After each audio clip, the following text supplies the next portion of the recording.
ओम नमो भगवते वासुदेवाय।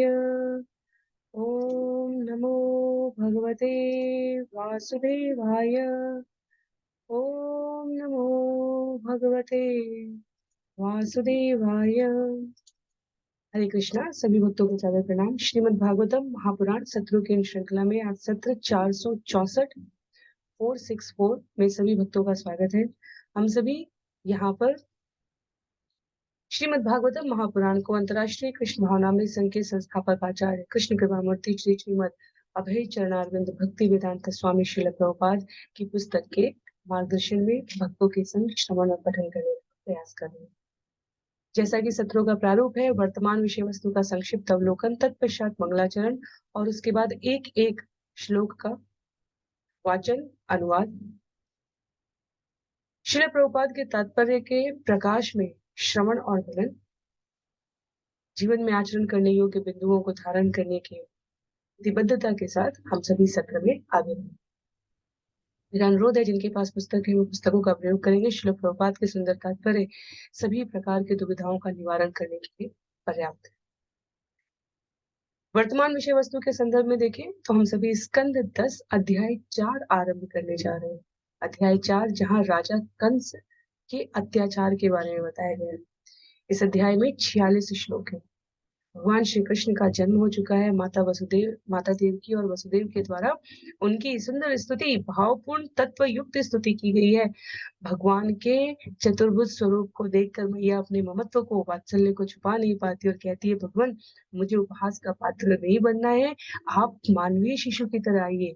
मैया के अंदर भाव है कि वो कंस से अपने इस दिव्य पुत्र की रक्षा करने के लिए मानवीय स्वरूप में तो प्रार्थना कर सकती है, प्रयास कर सकती है, पर यदि दिव्य बालक रहेगा दर्शन के रूप में, सौंदर्य के रूप में, तो उसको छुपाना मुश्किल है। भगवान माता की दुविधा को समझते हैं।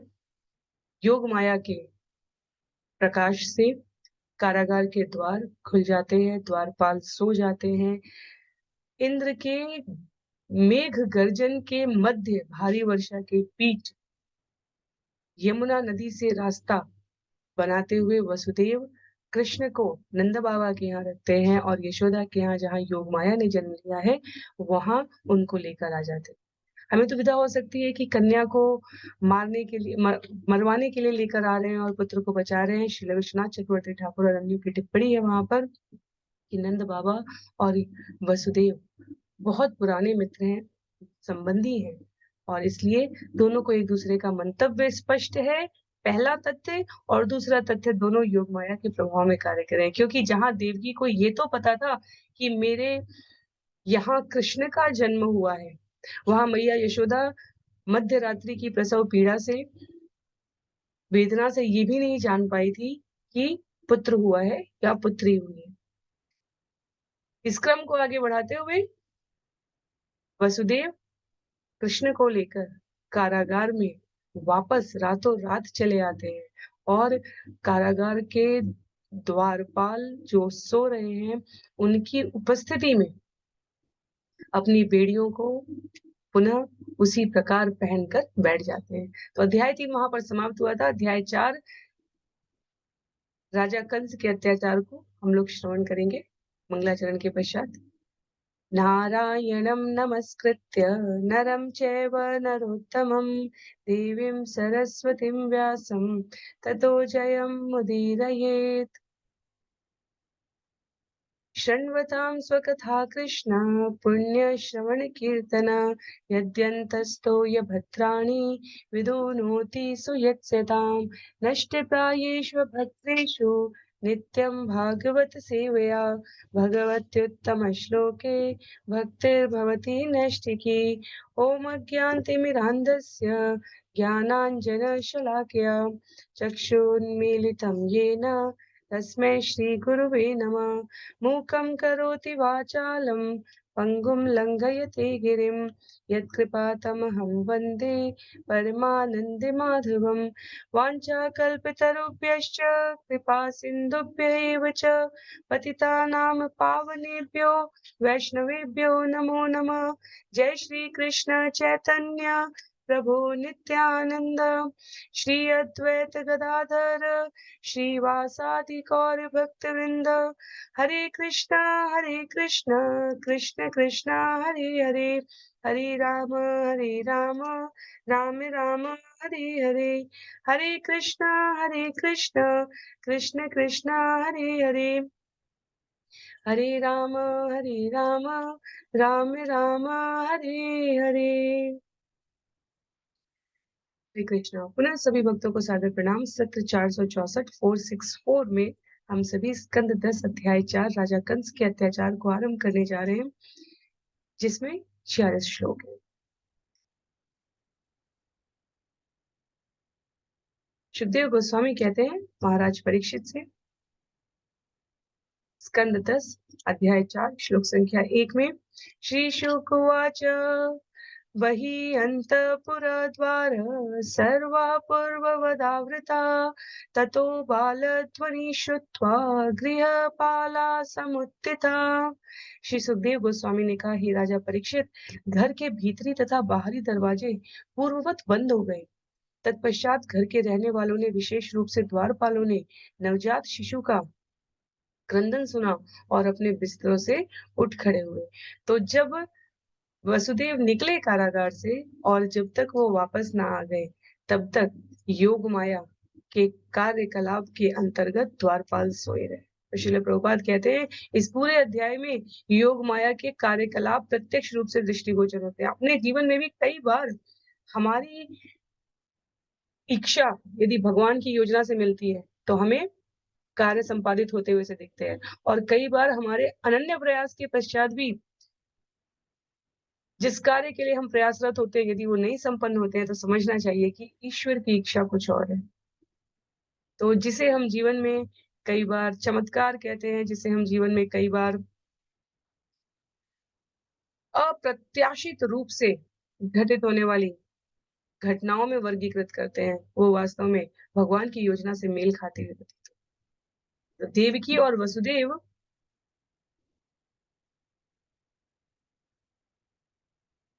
कन्या को जो नंद बाबा यशोदा मैया के यहाँ से लाई गई है, कंस के समक्ष कैसे प्रस्तुत करें, इसकी भूमिका ही बना रहे हैं। पर द्वारपाल कन्या के क्रंदन से, उसके चिल्लाने से जाग जाते हैं। श्रील प्रभुपाद कह रहे हैं कि जो द्वारपाल है वो वास्तव में इस जगत में जैसे जो शूकर श्रेणी के जीव होते हैं, उनके अनुसार कार्य करते हैं। पर माया भगवान की प्रत्यक्ष शक्ति है, प्रतिनिधि है। जब भगवान की इच्छा हुई तो योग माया ने स्वयं के क्रंदन से इन शूकर श्रेणी के जीवों को जगा दिया। ते तु तूर्णमुत्सृज्य देवक्या गर्भ जन्मत आचख्यु भोजराजाय यद उद्विग्न प्रतीक्षते। तत्पश्चात सारे द्वारपाल जल्दी से भोजवंश के शासक राजा कंस के पास गए और उसे देवकी से शिशु के जन्म लेने का समाचार बतलाया। अत्यंत उत्सुकता से इस समाचार की प्रतीक्षा कर रहे कंस ने तुरंत ही कार्यवाही की। तो उसी रात्रि में भविष्यवाणी के अनुसार देवकी की 8वीं संतान कंस का वध करेगी, इसलिए कंस भी प्रतीक्षा कर रहा है, जाग कर प्रतीक्षा कर रहा है। श्रील प्रभुपाद लिखते हैं, और जब द्वारपाल उनके निकट गए तो वो शिशु को मारने के लिए तुरंत ही उद्यत हो गया। जगत में स्वार्थी जीव का व्यवहार कुछ इसी प्रकार बताया गया है। रजोगुण की अधिकतम और तमोगुण की न्यूनतम अवस्था में जीव अपने हित के लिए अन्यों का अहित करने में किंचित संकोच करता है, पर जब रजोगुण और तमोगुण दोनों का जीवन में बराबर का भाग दिखता है तो वो व्यवहार कंस जैसा होता है। किसी भी स्तर तक जाकर अपने हित के लिए अन्यों का हित करने में संकोच न करें। सतल्पातुर्नमुत्थाय कालोऽयम् इति विह्वलः सूतिगृहम् अगात्तूर्णम् प्रस्खलन्मुक्तमूर्धज। कंस तुरंत ही बिस्तर से यह सोचते हुए उठ खड़ा हुआ, ये रहा काल जिसने मेरा वध करने के लिए जन्म लिया है। इस तरह उद्विग्न एवं अपने सिर के बाल बिखराए कंस तुरंत ही उस स्थान पर पहुंचा जहां शिशु ने जन्म लिया था। तो अभी कंस को ये विदित नहीं है कन्या हुई है या पुत्र हुआ है। अभी तो द्वारपालों ने क्रंदन सुना है, तो देवकी ने नवजात शिशु को जन्म दिया है। इस सूचना के साथ वो कंस के पास पहुंचे और कंस उद्यत हो गया कि वास्तव में ये जो मेरा काल बनकर आया है, इसको नष्ट करने का समय आ गया, अर्थात मेरे सुरक्षित होने का अवसर उपलब्ध हो गया है। और इस विह्वलता के साथ वो तुरंत तेजी से उठ खड़ा हुआ। श्रील प्रभुपाद यहाँ तात्पर्य में काल शब्द की परिभाषा बताते हैं। जब अर्जुन ने विराट रूप कृष्ण से पूछा था कि आप कौन हैं, तो भगवान ने कहा था मैं साक्षात काल हूँ। प्रकृति के नियम के अनुसार जब अवांछित रीति से जनसंख्या की वृद्धि होती है, तो काल प्रकट होता है और भगवान की ऐसी व्यवस्था बनती है कि लोग बड़ी संख्या में युद्ध, महामारी, दुर्भिक्ष इत्यादि नाना कारणों से मारे जाते हैं। उस समय भगवान में अश्रद्धा रखने वाले लोग भी ईश्वरीय स्थान पर जाकर अपनी अपनी धर्म और आस्था के अनुसार कृपा मांगते हैं, पर उस समय से पहले तक उनकी भगवान की इच्छा कृपा मांगने में कोई रुचि नहीं होती। तो मृत्यु, जिसे परम काल कहा गया, जो भगवान की एक विभूति, एक गुण, एक विशेषता बताई गई है, उस समय मृत्यु सर्व लिखते हैं श्रील प्रभुपाद यहाँ पर कि सामान्य लोग जो अपने जीवन के प्रसन्नता पूर्वक सुखमय अवसर में भगवान को स्मरण करते हैं, वो यदि विपत्ति के समय भगवान को विस्मरित भी कर दें, तो भी भगवान उनकी रक्षा करते हैं, उनको स्मरण रखते हैं।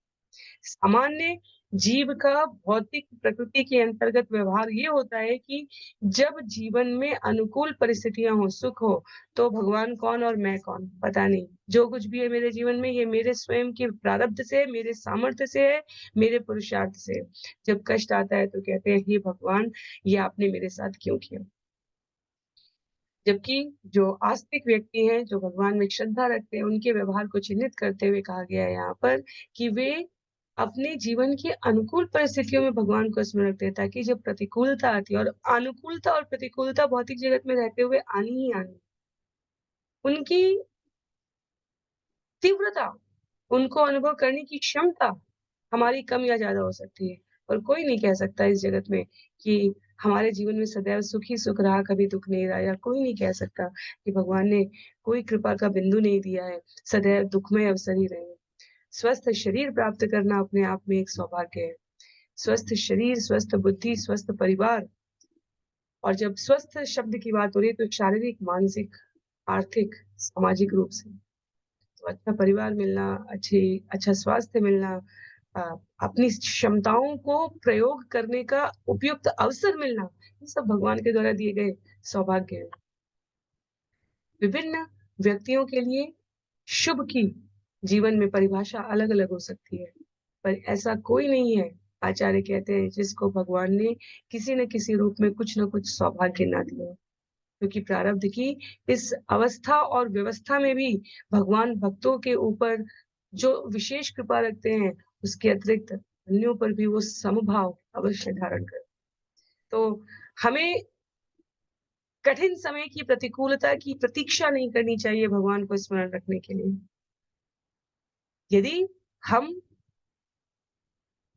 सामान्य अवस्था में जो हमारे लिए क्षण भर की ही सही, नश्वर ही सही, शांति और प्रिय अवस्था लगती हो जीवन की, उसमें यदि हम भरपूर भगवान का स्मरण रखेंगे, तो आपत्ति के समय केवल कृष्ण, नारायण, गजेंद्र और अजामिल ये उदाहरण है कि भगवान अवश्य पुकार सुनते हैं। उत्तर कई बार जिज्ञासा का प्रश्न या कुतर्क का प्रश्न भी हो सकता है ये कि भगवान उस समय तक क्यों प्रतीक्षा करते हैं जब तक हम नहीं पुकारते।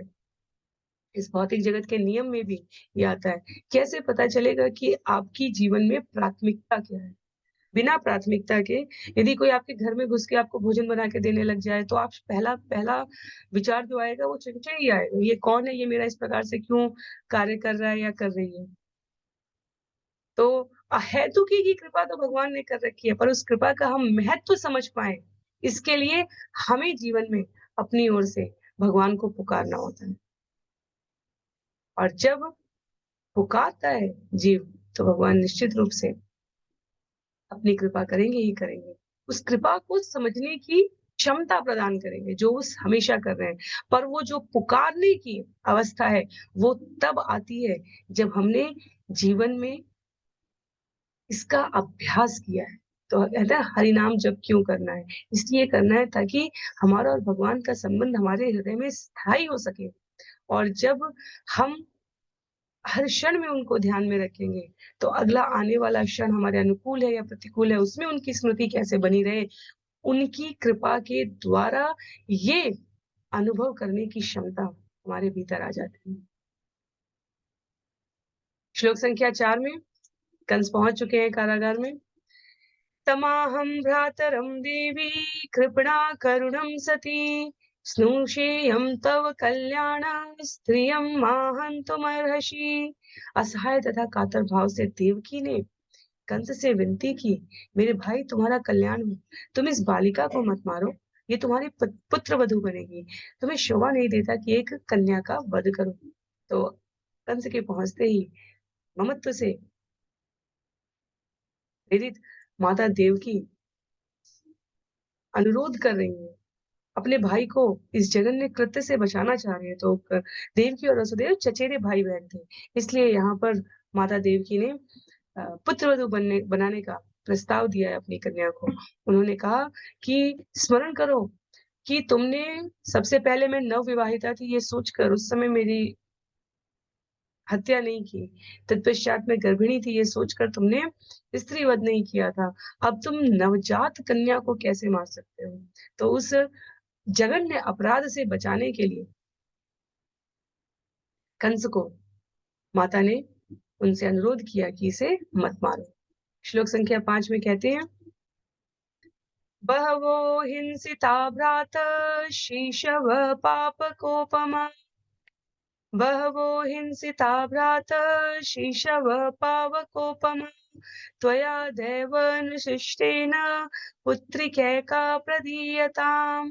हे भ्राता, तुम दैववश मेरे अनेक सुंदर तथा अग्नि जैसे तेजस्वी शिशुओं को पहले ही मार चुके हो, किंतु कृपा करके इस कन्या को छोड़ दो, इसे उपहार स्वरूप मुझे दे दो। तो दैव योग सत्य है, क्योंकि कंस कालनेमी है, कालनेमी के पुत्र मरीचि के पुत्रों के क्रम में आते हैं। तो अगले जन्म में पहले ब्रह्मा जी का उपहास करने के कारण हमने श्रवण किया है अध्याय 1 में कि वो पहले अध्याय 2 में कि पहले वो मरीचि के पुत्र थे, ब्रह्मा जी का उपहास करने के कारण असुर योनि में आए। असुर योनि में आने पर श्राप प्राप्त था उन्हें कि वे अगले जन्म में अपने ही पिता के द्वारा मारे जाएँगे। कालने में यहाँ कंस है, वो पुत्र यहाँ पर माता देवकी के गर्भ से जन्म लेते हैं। वास्तव में उनके उद्धार का ये अंतिम पड़ाव था। इसके पश्चात वो अपने-अपने लोक को वापस चले जाते हैं। तो माता देवकी स्मरण करा रही हैं यहाँ पर कि भ्राता तुम्हारे द्वारा क्रूर कर्म पहले ही किए जा चुके हैं। मैं मानती हूँ कि जो तुमने किया उसमें तुम्हारा दोष नहीं था, वो विधाता द्वारा रचित था। ये जो पंक्ति है इससे हमें भ्रमित नहीं होना है। यदि हम आज किसी को किसी के प्रति कुछ अनीतिपूर्वक कार्य कर दें और कह दें कि भगवान की इच्छा के बिना पत्ता भी नहीं हिलता है और इसलिए मैं जो कर रहा हूँ, वो मैं भगवान की योजना की सहमति से कर रहा हूँ। ये बहुत ही क्रूर कुतर्क कहा जाएगा, क्योंकि हम इसमें सिर्फ़ अपने लाभ के कोण से विषय को प्रस्तुत कर रहे हैं। जिस क्षण जीवन की जिस योनि में हम धर्मपूर्ण आचरण नहीं कर रहे हैं, शास्त्रों में बताए गए नियम के अनुसार कार्य नहीं कर रहे हैं, उस क्षण हम अपना अगला प्रारब्ध निर्मित कर रहे हैं। तो याद आज यदि कोई किसी के साथ अनीतिपूर्वक अनाचार पूर्वक व्यवहार कर रहा है और उसे ऐसा करने में सफलता भी प्राप्त हो रही है, तो उसका ये कहना कि भगवान की इच्छा से हो रहा है, ये परम असत्य है। अपनी सीमित स्वतंत्रता का उपयोग कर्म के विधान की और गणना की जो गति है वो बहुत उलझी हुई होती है। किसको किस जन्म के किस कर्म का परिणाम कब प्राप्त होगा, इसका निर्णय प्रकृति द्वारा किया जाता है। भीष्म पितामह को 100 जन्म पूर्व बबूल के पेड़ पर अधमरे सांप को फेंकने से और वो 6 महीने में तड़प के मरा था, वहां तक। और भीष्म पितामह ने जब ऐसे लोकोक्ति में सुनी हुई कथा आती है, जब पूछा है कि ऐसा इसके लिए 100 जन्म का इंतजार क्यों करना पड़ा, तो उत्तर आया कि उस कर्म के मेल के अनुसार वैसी राजसिक व्यवस्था, क्योंकि पुण्य कर्म इतने थे कि प्रति जन्म में वो पोषित होता जा रहा था, पर जब वो अवस्था आती है तभी वो फलीभूत है। जब उन कर्मों के मेल की गणना बैठी तभी वो फलीभूत हुए। तो यहाँ पर स्वयं के अनीतिपूर्ण कार्यों को विधाता की रचना कह देना, ये दोषयुक्त है। माता देवकी का व्यवहार भक्ति, करुणा, जो भक्त का स्वभाव है उससे प्रेरित है। वो उसे जघन्य कृत्य से बदलना चाह रही है। वो कह रही जो हुआ वो हुआ, अब तो विचार करो, कन्या तुम्हें कहाँ मारेगी। 8वीं संतान के रूप में कहा गया था। तो अपने आप को आ, इस स्तर तक मत ले आओ। इतनी विद्वत्ता तो तुम्हारे भीतर जब मैं विवाहित थी, न विवाहित थी तब भी थी, जब मैं गर्भिणी थी तब भी थी।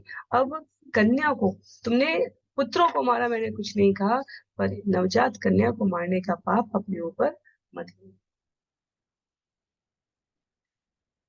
श्रील प्रभुपाद कहते हैं, देवकी, द्रौपदी, मंदोदरी, हमारे शास्त्रों में कि इन कथाओं में जो कन्याएं रही हैं, राजा की पुत्रियां रही हैं, क्षत्रिय, वो शुरू से राजनीतिक दांव पेच समझती थी।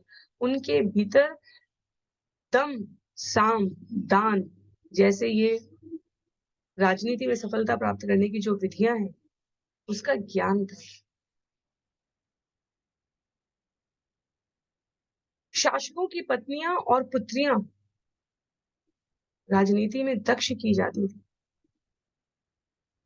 प्रश्न ये उठ सकता है कि फिर उन्हें प्रमुख रूप से राजपद क्यों नहीं दिया जाता था। तो शिला प्रभुपाद कहते हैं इसके भी उदाहरण है जहां उन्हें दिया भी जाता था, पर सामान्य रूप से जो सामाजिक व्यवस्था थी उसमें उनकी सहभागिता, जैसे गृहस्थ में दोनों के सम्यक निर्णय के द्वारा और मुखिया के रूप में प्रस्तुत की जाती है। तो पितृ प्रधान या मातृ प्रधान समाज समझने की हमें श्रेणी में अपने आप को नहीं ले जाना है, पर व्यवहारिक रूप से देश काल और समय की आवश्यकता के अनुसार, क्योंकि शास्त्र के आदेश में स्त्री की, ब्राह्मण की, वृद्ध की, बालक की और गायों की रक्षा करने की बात की जाती है, तो वे घर के पुरुष प्रमुख सदस्य के द्वारा स्वतंत्र सुरक्षा में आवृत्त थे। इसका अर्थ ये नहीं है कि उनको दबा के रखा गया, नियंत्रित, अनावश्यक रूप से नियंत्रित किया गया, पर उनकी राजनीति की भागीदारी सक्रिय रही है, इसमें कोई संशय नहीं है। तो देवकी के संबंध में वो यहाँ पर ये स्पष्ट कर रहे हैं कि देवकी के अनेक पुत्रों का वध विधि द्वारा निर्दिष्ट था, ये वो जानती थी। इसलिए वो कंस को शिक्षा नहीं दे रही थी, वो विधि के विधान को समझते हुए अब उसे आगे के इस जघन्य अपराध से बचाने का प्रयत्न करे। पर कंस का स्वभाव ऐसा नहीं था। क्रूर व्यक्ति को करुणा सिखाना ये दुरूह कार्य है। दुष्कर कार्य और दुरूह कार्य में अंतर होता है। दुष्कर फिर भी कठिन है पर प्राप्त करने योग्य, दुरूह कार्य ये है किसी भी विधि से उसको प्राप्त करना, पूर्ण करना, मनोवांछित रूप में फल प्राप्त करना, ये लगभग असंभव ही होता है। श्लोक संख्या 6 में कहती है, नन्वहं ते ह्यवरजा दीनाहत सुता प्रभो धातुम् अर्हसि मंदाया अंगे माम चरमां प्रजाम। हे प्रभु, हे मेरे भाई, मैं अपने सारे बालकों से विरहित होकर अत्यंत दीन हूँ, फिर भी मैं तुम्हारी छोटी बहन हूँ। अतएव यह ही होगा तुम्हारे कि तुम इस अंतिम शिशु को मुझे भेंट में दे दो। तो माता देवकी के कष्ट का कोई अनुभव भी नहीं कर सकता। माता के रूप में कोई सोच भी नहीं सकता कि आपके समक्ष आपके नवजात शिशुओं का यूं वध कर दिया जाए। तो माता देवकी करुणा जगाने का, क्रूर व्यक्ति के हृदय में करुणा जगाने का एक असफल प्रयास कर रही है। पुत्रों को तुमने भय से मार दिया, पुत्री तुम्हारा क्या करेगी? उसे मुझे मेरे पास रहने दो। श्लोक संख्या 7 में कहते हैं सुखदेव गोस्वामी, श्री शुक उवाच उपगूह्य आत्मजामेवं रुदत्यादीन दीनवत् याचित तां विनिर्वत्स्य हस्ताताचिक्षिरे खल। सुखदेव गोस्वामी ने आगे कहा, अपनी पुत्री को दीनता पूर्वक सीने से लगाए हुए तथा बिलखते हुए देवकी ने कंस से अपनी संतान के प्राणों की भीख मांगी, किंतु वह इतना निर्दयी था कि उसने देवकी को फटकारते हुए उसके हाथों से उस बालिका को बलपूर्वक झपट लिया।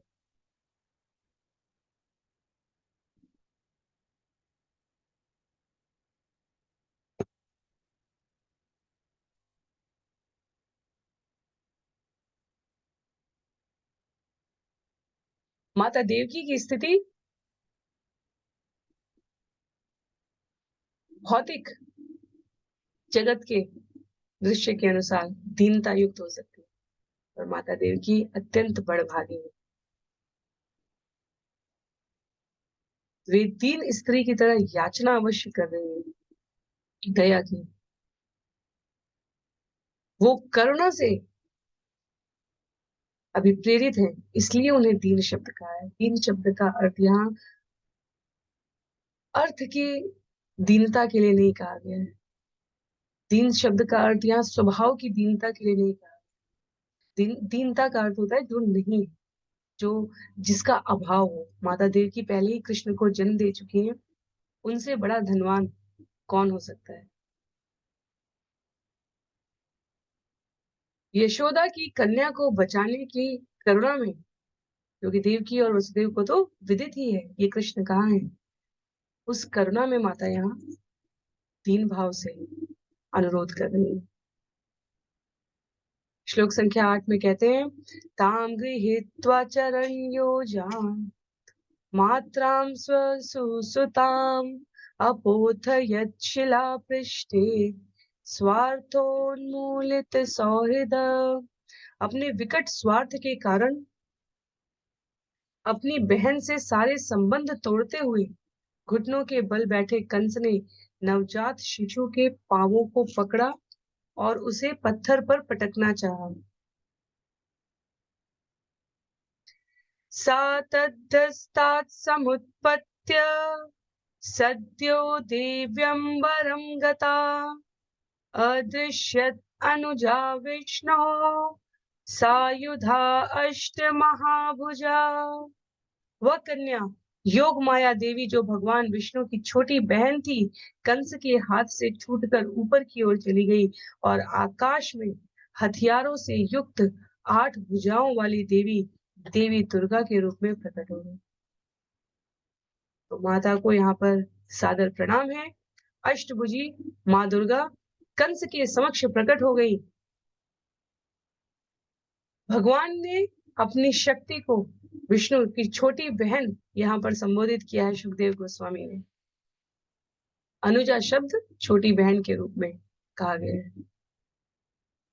योग माया भगवान से अभिन्न है। भगवान की योजना में सहायक बनने के लिए, संबंधी दिखने के लिए उन्होंने इस स्वरूप को यहाँ धारण किया है। कहते हैं श्लोक संख्या 10 और 11 में सुखदेव गोस्वामी, दिव्य दिव्य त्रगंबरालेप रत्नाभरण भूषिता धनुशूलेषु चर्मासि शंख चक्र गदाधरा सिद्ध चारण गंधर्वे अप्सर किन्नरोरगे उपायतोरुबलिभिः स्तूयमानेदमब्रवीत्। देवी दुर्गा फूलों की मालाओं से सुशोभित थी। वे चंदन का लेप किए थी और सुंदर वस्त्र पहने तथा बहुमूल्य रत्नों से जड़ित आभूषणों से युक्त थी। वे अपने हाथों में धनुष, त्रिशूल, बाण, ढाल, तलवार, शंख, चक्र तथा गदा धारण किए थे। अप्सराएं, किन्नर, उरग, सिद्ध, चारण तथा गंधर्व तरह तरह की भेंट अर्पित करते हुए उनकी प्रशंसा और पूजा कर रहे थे। ऐसी देवी दुर्गा इस प्रकार बोली, किं मया हतया मंद जात खलु तवान्कृत यत्र क्व वा पूर्वशत्रु माहिंसी कृपणान्वृता। अरे मूर्ख कंस, मुझे मारने से तुझे क्या मिलेगा? तेरा जन्मजात शत्रु तथा वध करने वाला पूर्ण पुरुषोत्तम भगवान अन्यत्र कहीं जन्म ले चुका है, अतः तू व्यर्थ ही अन्य बालकों का वध मत कर। तो भगवान की योजना में सहायक बनते हुए योग माया ने माता देवकी के भाव को समझते हुए कंस को अतिरिक्त प्रयास करके अन्य जघन्य अपराध करने से विमुख करने का प्रयत्न किया है, ये कहकर कि अब कोई लाभ नहीं है अन्य नवजात संतानों को मारने का, तुम्हें मारने वाला अन्यत्र कहीं पहले ही उपस्थित हो चुका है। इति प्रभास्य तम देवी माया भगवती भुवि बहूनां निकेतेषु बहूनाम बभूवः। कंस से इस तरह कहकर देवी दुर्गा अर्थात योगमाया वाराणसी इत्यादि जैसे विभिन्न स्थानों में प्रकट हुई और अन्नपूर्णा, दुर्गा, काली तथा भद्रा जैसे विभिन्न नामों से विख्यात हुई। श्रील प्रभुपाद कहते हैं, देवी दुर्गा कलकत्ता में काली, मुंबई में मुंबा देवी, वाराणसी में अन्नपूर्णा, कटक में भद्रकाली, अहमदाबाद में भद्रा कहलाती है। अलग अलग जगहों में वे अलग अलग नाम से जानी जाती हैं। इससे पहले देवी की उपासना करने वाले, शक्ति की उपासना करने वाले जिन्हें शाक्त कहा गया है, वे भौतिक इच्छाओं की पूर्ति में अधिक रुचि रखते हैं। वैष्णव भगवान की भक्ति में अधिक रुचि रखते हैं। शक्ति और भक्ति का, शाक्त और वैष्णव का ये अंतर है। श्रीमद् भगवद गीता अध्याय 18 श्लोक संख्या 61 का उल्लेख करते हुए श्रील प्रभुपाद कहते हैं, योग माया या माया दुर्गा देवी जीव की इच्छा के अनुसार उसे विशेष प्रकार का शरीर या साधन प्रदान करती है। जो वैकुंठ जाने की इच्छा रखते हैं वो पूर्ण पुरुषोत्तम भगवान का ध्यान करते हैं। जो इस जगत में आनंद लेना चाहते हैं वो शाक्त माता देव दुर्गा के शरणागत होते हैं। तो माता भगवान के आदेश का पालन कर रही है। निर्णय हमें करना है स्वतंत्र इच्छा शक्ति के साथ कि हम किसका चुनाव कर रहे हैं। माँ इस सृष्टि को भगवान की योजना के अनुसार संचालित कर रही है, इसमें कोई संशय नहीं है।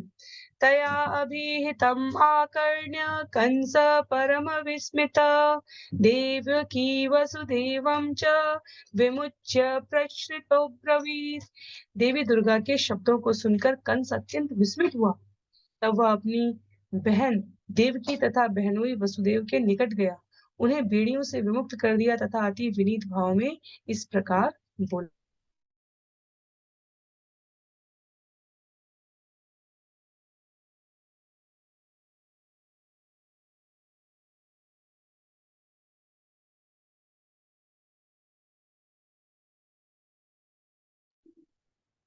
यहाँ पर विषय आता है कि कंस को आश्चर्य है क्योंकि वो मारने चला नवजात कन्या। अन्य अन्य जो पुत्र थे वो तो मृत्यु को प्राप्त हो भी गए, पर कन्या जिसे उसने निरीह समझा, जिसके लिए उनकी बहन प्रार्थना कर रही थी, वो उनके हाथों ना मारी जा चुकी। और उसने स्पष्ट किया कि आपको मारने वाला जन्म ले चुका है। तो उसे लगा कि उसने मृत्यु को परास्त करने का प्रयास किया, पर वो संभव नहीं है। उसे भय आता है माँ के इस दिव्य रूप को देख करके, देवकी वास्तव में कोई साधारण कन्या नहीं है, कोई साधारण स्त्री नहीं है। इतने दिव्य गुणों से युक्त, अष्टभुजी, हथियार में हाथ में धारण किए हुए दुर्गा यहाँ प्रकट हुई हैं। इसका अर्थ है कि देवकी में दिव्यता भरी है। श्री प्रभुपाद कहते हैं, ऐसी परिस्थिति में आश्चर्य है कि कंस ने अपनी बहन देवकी के प्रति की गई नृशंसताओं की प्रतिपूर्ति कर देनी चाहिए। वो उनसे क्षमा मांगने लगा। क्या कह रहा है श्लोक संख्या 15 में? अहो भगिन्ययो भामा मया वाम्बत पाप्मना पुरुषादिवा पत्यम बहवो हिंसिता सुता। हाय मेरी बहन, हाय मेरे बहनोई, मैं सचमुच उस मानव भक्षी राक्षस के तुल्य पापी हूँ जो अपने ही शिशु को मारकर खा जाता है, क्योंकि मैंने तुमसे उत्पन्न अनेक पुत्रों को मार डाला है। तो यही वो प्रकृति के 3 गुणों के अधीन रहने वाले जीव की स्थिति होती है। कभी यदि अधिक संग कर लिया है दुष्टों का, तो सतोगुण कम दिखेगा जीवन में, रजोगुण अधिक दिखेगा और तमोगुण सबसे अधिक दिखेगा। बीच बीच में कंस की ये जो स्मृति वापस चली आती है, वो जो 24 घंटे के चक्र में किंचित मात्र सतोगुण का स्पर्श होता है, वो उसे स्मरण करा देता है।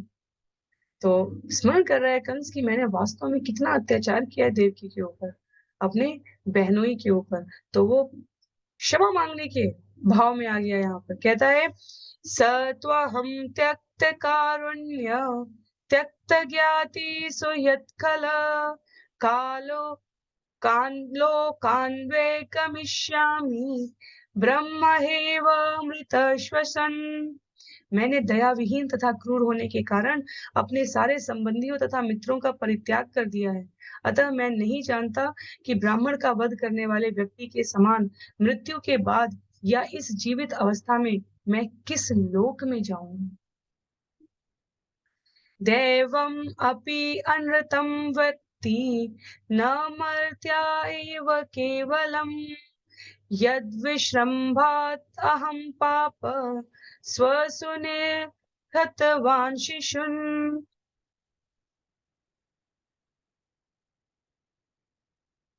हाय, कभी कभी न केवल मनुष्य झूठ बोलते हैं अपितु विधाता भी झूठ बोलता है, और मैं इतना पापी हूँ कि मैंने विधाता की भविष्यवाणी को मानते हुए अपनी बहन के इतने बच्चों का वध कर दिया। कन्या भगवान ने अभी अपने दर्शन नहीं दिए हैं कंस को, अभी भगवान ने अपने ऐश्वर्य का दर्शन कराया है। भगवान ने दिखाया, अष्टभुजी दुर्गा के स्वरूप को देखकर कंस के अंदर पश्चाताप की भावना आ गई कि ये मैंने क्या कर दिया। विधाता को यहाँ पर दोषी ठहराने का कंस का ये प्रयास वास्तव में स्वार्थी व्यक्ति के जीवन को चित्रित करता है,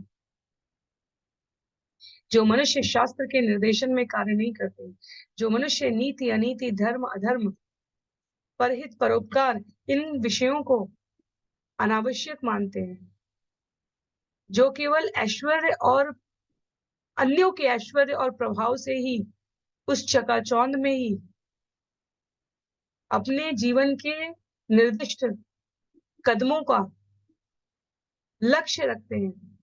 ये ऐसा है मुझे भी ऐसा होना है, वो वैसा है मुझे भी वैसा होना है, उसके जीवन में ये है मुझे भी वो चाहिए।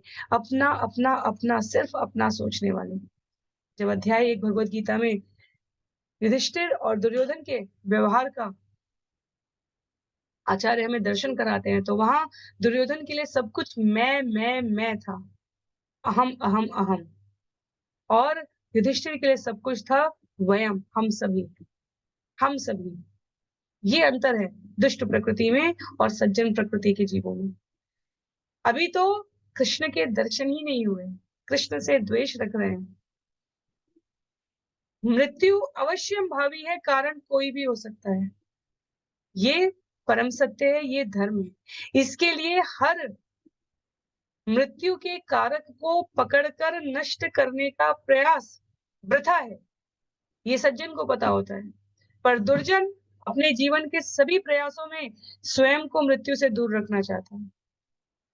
हिरण्यकशिपु का प्रयास हो या हिरण्याक्ष का प्रयास हो, यहाँ कंस का प्रयास हो या जरासंध का प्रयास हो, त्रेता युग के रावण और कुंभकर्ण का प्रयास हो, प्रयास यही है कि हमें कोई मार ना पाए। हमने आज तक कभी किसी भक्त को ये वर प्राप्त करते हुए नहीं श्रवण किया भगवान से कि मुझे कोई ना मार पाए। हमने वो समीकरण, दिन में ना मरूं, रात में ना मरूं, सुबह ना मरूं, शाम में ना मरूं, अ, मनुष्य से ना मरूं, पशु से ना मरूं, अस्त्र से ना मरूं, शस्त्र से ना मरूं, अंदर ना मरूं, भीतर बाहर, इस प्रकार के जो समीकरण बैठाए जाते हैं, दुर्जन के लिए मृत्यु ही परम सत्य हो जाती है। भक्त मृत्यु की पूरे जीवन आशा, विश्वास और सकारात्मकता के साथ तैयारी करता है, क्योंकि भक्त मृत्यु के बाद के जीवन में भागवत सामीप्य को देखता है और दुर्जन इस भौतिक जगत के चकाचौंध को ही सर्वस्व मानता है। कंस ने अभी अष्टभुजी दुर्गा के ऐश्वर्य युक्त और प्रत्यक्ष पहले जो भविष्यवाणी सुनी थी उसमें किसी शरीरधारी नहीं का दर्शन नहीं हुआ था। यहाँ जो योगमाया ने अपने कड़े शब्दों में सूचित किया कि मारने वाला तो अन्यत्र जन्म ले चुका है, वो इस बात को स्पष्ट नहीं कर रहा कि उसने देवकी के गर्भ से ही जन्म लिया है या नहीं। दुर्गा के स्वरूप से निश्चित रूप से कंस जैसा व्यक्ति भी परिचित था, शक्ति। और इसलिए आचार्य स्पष्ट करते हैं कि कंस को ये भ्रम हो गया कि योग माया के ये कहने का अर्थ हुआ कि जिसने कहीं अन्यत्र जन्म लिया है वो देवकी के गर्भ का नहीं। इसलिए उसने यहाँ पर शब्द प्रयोग किया है, हाय कभी कभी न केवल मनुष्य झूठ बोलते हैं अपितु विधाता भी झूठ बोलता है। मैं इतना पापी हूं कि मैंने विधाता की भविष्यवाणी को मानते हुए अपनी ही बहन के इतने बच्चों का वध कर दिया। तो योग माया की इस प्रत्यक्ष भाषा को सुनकर उस क्षण में अनेकों प्रकार के भावों से विह्वल कंस ये समझ रहा है कि उसे मारने वाले के जन्म लेने की जो बात यहाँ अष्टभुजी दुर्गा कह रही हैं, वो अन्यत्र जन्म ले चुका है, अर्थात वो देवकी के गर्भ से नहीं आया है। तो इस अर्थ में वो विधाता को यहाँ पर दोष दे रहा है। वो मदान्ध था जब उसको सामर्थ्य को चुनौती नहीं मिली थी। ज्ञान की उपस्थिति है जीवन में, पर धर्म की उपस्थिति नहीं। रावण के जीवन में भी हमें यही दर्शन हुए हैं। श्लोक संख्या 18 में इस क्षमा याचना भरे भाव को प्रस्तुत करते हुए कंस आगे कहता है, मा शोचतम महाभागो आत्मजान स्वकृतम भुज जानतव न सदैकत्र देवाधीना तदासते। हे महान आत्माओं, तुम दोनों के पुत्रों को अपने ही दुर्भाग्य का फल भोगना पड़ा है, अतः तुम उनके लिए शोक मत करो। सारे जीव परमेश्वर के नियंत्रण में होते हैं और वे सदैव एक साथ नहीं रह सकते। कंस यहाँ पर देवकी और वसुदेव को महाभाग अर्थात अत्यंत भाग्यशाली कहकर संबोधित कर रहा है। देवी दुर्गा को वो इन दोनों से जन्म लिया हुआ मानकर इनके भाग्य की प्रशंसा कर रहा है। विस्मित है कंस, क्योंकि उन्होंने शक्ति को साक्षात यहाँ पर दर्शन रूप में प्राप्त किया है। तो यदि किसी को भी इस बात पर आश्चर्य हो, इसलिए ये स्पष्टीकरण यहाँ पर व्यक्त किया जा रहा है कि योग माया के शब्दों के पश्चात कंस के जीवन में ऐसा क्या हुआ कि वो वसुदेव और देवकी से क्षमा याचना कर रहा है। उसका उत्तर ये है कि पहली बात, योग माया ने कहा अन्यत्र जन्म ले चुका है। दूसरी बात, उसने कहा कि तुम्हें मारने का जो उद्यम निश्चित है विधाता के द्वारा, उसका स्रोत मैं नहीं कोई और है। और इसलिए तीसरी बात आती है, उसने योग माया के इन वचनों को सत्य माना तो अपने जघन्य कृत्यों को, जैसे अभी कुछ क्षण पहले देवकी कह रही थी कि मैं मानती हूँ कि मेरे पुत्रों का वध देवयोग से हुआ है, पर अब इनको, इस कन्या को छोड़ दो, उसी की पुनरावृत्ति करते हुए अब कंस द्वारा कहा जा रहा है कि वो जो संतान तुम्हारी अभी तक मेरे द्वारा मारी गई है, वो तो वास्तव में अपने ही दुर्भाग्य का फल भोगी होगी। तो जैसे चोर जो दुनिया भर का धन चुराता है, जब अपनी मंडली में धन का विभाजन करता है, तो वो चाहता है कि उसके साथ चोरी ना हो, सभी ईमानदारी पूर्वक व्यवहार करें। कंस जो अभी तक इतने दुर्व्यवहार के साथ वसुदेव और देवकी को कारागार में डालकर उनके जीवन को कष्टमय बना रहा था, अब ज्ञान की बात करने लगा। क्या कह रहा है? सारे जीव भगवान के नियंत्रण में होते हैं और वे सदैव एक साथ नहीं रह सकते। तो पुत्र के वियोग के लिए समझा रहा है कि एक साथ नहीं रह सकते। वास्तव में कोई भी शास्त्र में वर्णित राक्षस जो हम श्रवण करते हैं राक्षस होने का, वो ज्ञान से परिपूर्ण होता है, पर जीवन में भक्तों का संग नहीं होता और इसलिए वो उस ज्ञान का प्रयोग नहीं कर पाता। हमारा संग हमारे सामर्थ्य पर हावी हो जाता है, ये हमें सदैव स्मरण रखना चाहिए। बहुत व्यवहारिक पंक्ति है ये। हमारा संग हमारे सामर्थ्य पर हावी हो सकता है। बुद्धिमत्ता हमें प्रारब्ध से मिली हुई हो सकती है। कोई, जैसे सामान्य भाषा में कहते हैं, विद्यार्थी बहुत इंटेलिजेंट हो सकता है, बुद्धिमान हो सकता है, पर यदि उसके जीवन में संग नहीं है और कुसंग आ जाए, तो वो अपने उसी बुद्धिमानी का प्रयोग नकारात्मक रूप में करेगा। संघ का अनुशासन एक साधारण विद्यार्थी को भी अत्यंत प्रगतिशील बना सकते हैं। और बुद्धिमत्ता का दम्भ एक अत्यंत उत्कृष्ट जीव को भी निम्नतम अवस्था में ला सकता है। विश्रवा ऋषि थे और पुत्र के रूप में रावण और कुंभकर्ण जैसे जीव समस्त ज्ञान से ओतप्रोत होते हुए भी अपने संग से, माता के द्वारा जो संग दिया गया, उससे हम कह सकते हैं कि वो जय विजय थे। पर उनके व्यवहार से जो पुष्टि होती है, वो संग की महत्ता की होती है। यहाँ कंस के इस तरीके के व्यवहार की पुष्टि भी इसी अर्थ में हो रही है। उसके मित्र जरासंध जैसे लोग थे।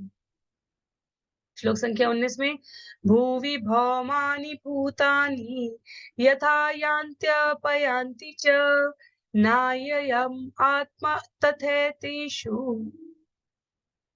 विपर्येति यथैव भुवि भौमानि भूतानि यथा यान्त्यपयान्ति च नायम् आत्मा तथैतेषु विपर्येति यथैव भू। इस संसार में हम देखते हैं कि बर्तन, खिलौने तथा पृथ्वी के अन्य पदार्थ प्रकट होते हैं, टूटते हैं और फिर पृथ्वी में मिलकर विलुप्त हो जाते हैं।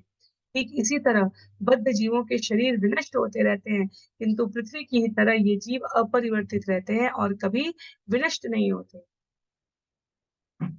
न हन्यते हन्यमाने च। तो कंस असुर है, पर आत्म तत्व का अच्छा ज्ञान प्रदर्शित कर रहे हैं। श्रील प्रभुपाद कहते हैं, कंस आधुनिक राजनीतिज्ञों तथा कूटनीतिज्ञों से कहीं उत्तम थे और इसीलिए वास्तव में वो भागवतम में भी आते हैं, क्योंकि उनके जीवन में आत्म तत्व का ज्ञान उपस्थित था। वर्तमान व्यवस्था में ऐसे राजनीतिज्ञ, कूटनीतिज्ञ ढूंढ पाना जो आत्म तत्व विषय में निपुण हो, अत्यंत मुश्किल है। तो कंस का ये कहना है कि जीव भौतिक शरीर का भोग करता है, प्रकट होता है, विलुप्त होता रहता है, पर पंच तत्व क्षिति जल पावक गगन और समीर, भगवत गीता का ज्ञान, आत्मा का ज्ञान। श्लोक संख्या 8, 9, 10, 11, 12 सब जो क्रम से चले जाते हैं अध्याय 2 में। 11 से लेकर करीब 30 में, 8, 9, 10 में तो गुरु का महत्व बताया गया है वहां पर, क्योंकि अर्जुन अपने भाव में एक से लेकर 10 तक गुरु की महत्ता आती है। 11 से 30 में आत्मा का ज्ञान बताया गया है। वहां हम जो श्रवण करते हैं वो कंस यहाँ अब देवकी और वसुदेव को प्रस्तुत कर रहा है। आज के लिए हम लोग सत्र को यहीं पर समाप्त करेंगे। मेरा अनुरोध रहेगा आप सभी से कि किसी भी विषय वस्तु की प्रस्तुति से असहमति हो या कोई जिज्ञासा हो तो जहां भी आप जुड़े वहां अपने विचार प्रेषित करें। श्रील प्रभुपाद की जय, श्रील गुरुदेव की जय, अनंत कोटि वैष्णव वृंद की जय, श्रीमद् भागवतम महापुराण की जय। हरे कृष्ण।